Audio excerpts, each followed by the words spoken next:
Bismillahirrahmanirrahim. Welcome to Balance Bite. Chapter number 3, the accounting cycle. Problem number 3A4. What is account? A unique record of financial transaction related to a specific asset, liability, revenue, expense used to classify, report and analysis financial information.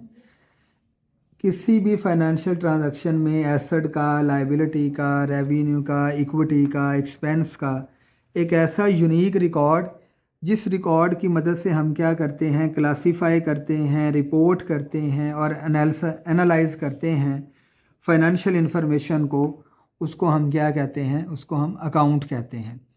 Account के point of view से तीन types हैं, एक को कहते हैं real account, एक को कहते हैं नॉमिनल अकाउंट और एक को कहते हैं पर्सनल अकाउंट।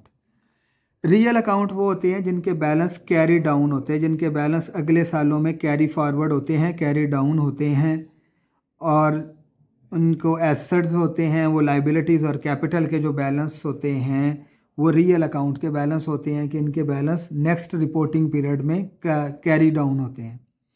फिर है पर्सनल अकाउंट। पर्सनल अकाउंट के बैलेंस भी कैरी डाउन होते हैं। जब आप लेजर बना रहे थे तो इनके बैलेंस CD आ रहे थे, एसेट के भी, लाइबिलिटी के भी, कैपिटल के भी, अकाउंट रिसीवेबल के भी, अकाउंट पेएबल के भी, तो इनके बैलेंस जो है वो कैरी डाउन होते हैं। तो ये पर्सनल अकाउंट है। उसके बाद है नॉमिनल अकाउंट। नॉमिनल अकाउंट के जितने भी बैलेंस होते हैं वो कैरी डाउन नहीं होते बल्कि उनको क्लोज़ किया जाता है। और वो कौन कौन से होते हैं, एक्सपेंस के, इनकम के, ड्राइंग के, तो इनको हम क्लोज़ करते हैं। जब हमने इनको क्लोज़ करना है तो क्लोज़ करने के लिए क्या हम करते हैं, क्लोजिंग एंट्रीज पास करते हैं। अब वो क्लोजिंग एंट्रीज किस तरह से पास करते हैं उससे पहले हम डिस्कस कर लेते हैं कि ट्रायल बैलेंस में एक्सपेंस डेबिट साइड पे होते हैं, रेवेन्यू क्रेडिट साइड पे होती हैं और ड्राइंग भी डेबिट साइड पे होते हैं। तो जब एक्सपेंस डेबिट पे हैं तो इनको क्लोज़ करने के लिए हम क्या करेंगे, क्रेडिट कर देंगे। तो यानी जो भी एक्सपेंस होगा उसको क्लोज़ करने के लिए हम क्रेडिट कर देंगे और इनकम समरी को हम डेबिट कर देंगे। तो ये है क्लोज़ का रूल कि जो डेबिट है उसको क्रेडिट कर दो, जो क्रेडिट है उसको डेबिट कर दो। जैसे रेवेन्यू क्रेडिट होते हैं तो इनको क्लोज़ करने के लिए आप क्या करेंगे, आप इनको डेबिट कर दें और इनकम समरी को क्रेडिट कर दें। तो रूल क्या हुआ कि जो डेबिट है उसको क्रेडिट कर दो, क्रेडिट को डेबिट कर दो और ऑपोजिट साइड पे इनकम समरी लिख दो। इसी तरह से ड्राइंग है। ड्राइंग जो है क्योंकि बिजनेस के एक्सपेंस नहीं होते इसलिए हम इसको इनकम समरी के अगेंस्ट क्लोज नहीं कर सकते। ड्राइंग डेबिट होती हैं, ड्राइंग को क्लोज करने के लिए क्रेडिट करेंगे और ड्राइंग को क्लोज करेंगे हमेशा कैपिटल के अगेंस्ट, क्योंकि ड्राइंग जो है वो ऑनर के पर्सनल एक्सपेंस होते हैं, वो बिजनेस के पर्सनल एक्सपेंस नहीं होते। तो एक ये होगी, 2 और 3 और चौथी होती है आपके पास जो आप कंप्रीहेंसिव इनकम स्टेटमेंट से नेट प्रॉफिट या नेट लॉस कैलकुलेट करते हैं। तो अगर नेट इनकम है तो वो भी आप डेबिट कर देंगे, यानी नेट इनकम आपकी उसको क्लोज करने के लिए आप डेबिट करेंगे और इनकम कैपिटल को क्रेडिट करेंगे क्योंकि इनकम जो है वो कैपिटल में जाके ऐड होती है। और अगर नेट लॉस है तो फिर आप कैपिटल को डेबिट कर देंगे और नेट लॉस को क्या कर देंगे, क्रेडिट कर देंगे। तो ये है, ये आपके पास 4 क्लोजिंग एंट्रीज होती हैं जिसमें से 2 एंट्रीज इनकम समरी से रिलेटेड हैं और 2 कैपिटल से रिलेटेड हैं। ड्राइंग और नेट इनकम कैपिटल से रिलेटेड हैं और जो एडजस्टेड ट्रायल बैलेंस के अंदर एक्सपेंस और इनकम रेवेन्यू दिए होते हैं वो हम इनकम समरी के अगेंस्ट क्लोज करते हैं। Okay insurance agency adjusted trial balance December 31 cash, और यहाँ तक आपको एडजस्टेड ट्रायल बैलेंस दिया हुआ है। फर्स्ट रिक्वायरमेंट में कहता है prepare journal entry to close the account. तो चारों मांगे हैं, to close the revenue account, to close the expense account, to close the income summary account और to close the owner drawing account. तो ये चारों एंट्रीज आपने क्लोज करनी है। तो ये जो आपकी है थर्ड वाली, to close the income summary account, इसको क्लोज करने के लिए पहले हमें करंट ईयर का नेट इनकम या नेट लॉस कैलकुलेट करना है और वो नेट लॉस या नेट इनकम कैलकुलेट करने के लिए आपको इनकम स्टेटमेंट बनाना पड़ेगी। तो अब हम क्या करते हैं, इस डाटा से पहले इनकम स्टेटमेंट बनाते हैं ताकि इनकम स्टेटमेंट का जो आंसर है उसको भी हम क्लोज कर सकें। Okay insurance agency income statement for the month ended particular, सबसे पहले रेवेन्यू की हेडिंग देंगे। यहाँ पे हमारे पास है सेल कमीशन अर्नड 185,000 का, वो क्रेडिट साइड पे लिखेंगे।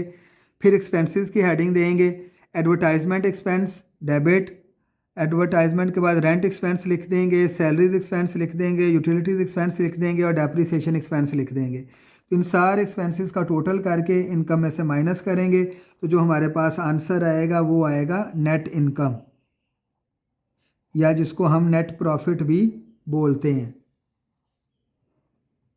ये हमने इसलिए कैलकुलेट किया क्योंकि इस अमाउंट को भी क्लोज करना होता है, इसलिए हमें पहले इनकम स्टेटमेंट बनानी पड़ी उसको क्लोज करने के लिए। अब यहाँ पे इनकम साइड बढ़ी है तो नेट इनकम आ गई। अगर एक्सपेंस साइड बढ़ी होती तो हम बड़ी साइड का टोटल, एक्सपेंस बढ़े हैं तो फिर एक्सपेंस में से यहाँ पे आंसर माइनस में आ जाएगा। अगर आंसर माइनस में आ जाए तो नेट लॉस होता है और अगर आंसर प्लस में आ जाए तो नेट इनकम होती है।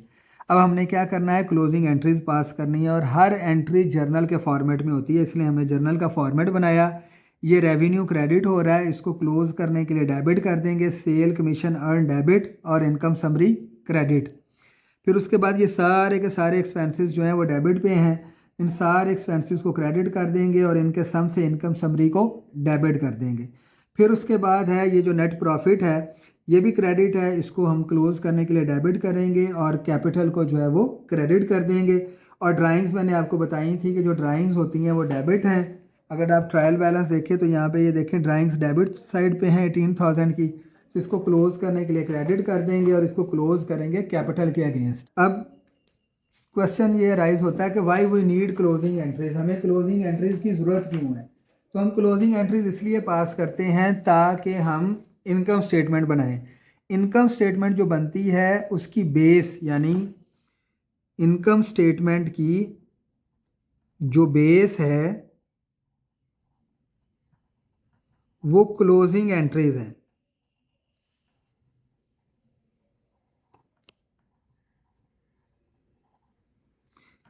इन क्लोजिंग एंट्रीज की वजह से इनकम स्टेटमेंट बनती है, क्योंकि इनकम स्टेटमेंट में ये एंट्रीज पोस्ट होती हैं। फॉर एग्जांपल अगर हम बात करें, हम इनकम समरी का लेजर बनाएं,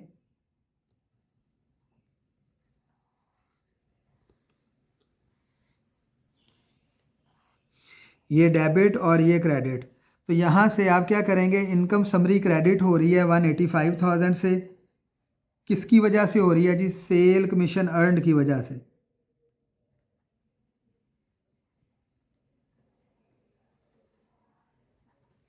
और फिर इनकम समरी डेबिट हो रही है किसकी वजह से, इन एक्सपेंसेस की वजह से। तो अब डेबिट साइड पे अब यहाँ पे जाके सारे एक्सपेंस ये लिख देंगे। तो इनकम स्टेटमेंट की जो बेस है वो क्लोजिंग एंट्रीज है, इसलिए हमें क्लोजिंग एंट्रीज पास करनी पड़ती हैं। क्लोजिंग एंट्रीज पास करनी पड़ती हैं इनकम स्टेटमेंट बनाने के लिए, और इनकम स्टेटमेंट बनाने का पर्पस होता है या नेट इनकम कैलकुलेट करें या नेट प्रॉफिट जो है वो कैलकुलेट करें या नेट लॉस कैलकुलेट करें। तो ये था क्वेश्चन आपका 3B4। सिमिलर इस तरह का क्वेश्चन होगा 3A4। किसी किस्म का कोई क्वेश्चन हो तो कमेंट सेक्शन में जाके कमेंट करें। Thank you so much. अल्लाह हाफिज़।